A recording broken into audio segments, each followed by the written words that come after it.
Дали се чувствам европеец?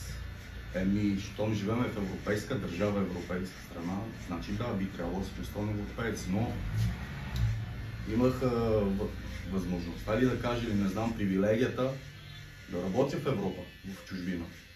И като че там повече се чувствам европеец, колкото в България. Говоря от гледна точка на хората, дискриминацията. Примерно в една държава, да не кажа имена, те ценят какъвто човек си, ценят, но тук си има дискриминация в България като цяло. Като търсиш работа, отиваш и се представяш и в момента, в който разбереш си циганин и рум, модерно както се казва рум, вече ще отказват.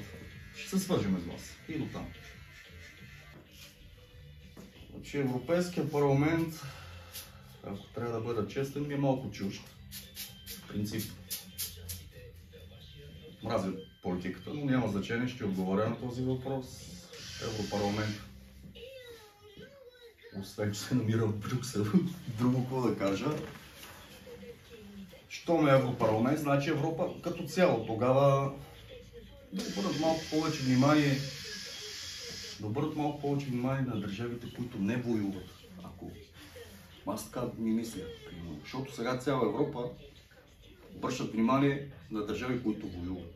Защо? Техен конфликт, нека се оправят. Защо трябва да се меши трета или четвърта държава, примерно? Аз така си мисля, аз съм човек, живеещ в Европа и имам свобода на словото, нали? И си говоря това, което мисля. Не може, примерно, цяла Европа да праща неща за по време, нищо не става, нищо не правим. Значи, това не е война между Русия и Украина, ами е война между Русия и света. Не би трябвало да е така. Ако трябва да навлезна в подробности, ще стане интересно. Това е най-болният въпрос. Пак ще бъда честен и ще кажа, че съм против тях. Просто не го приемам, не знам. Може би по-новото поколение от моето го приема, аз не. Няма как да приема неща, които да говорят цензурирано плюс и минуси с минус. Не, просто не става.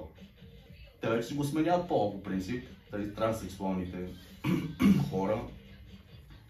За мен това е табу. За мен това е немислимо. Това е мое мнение.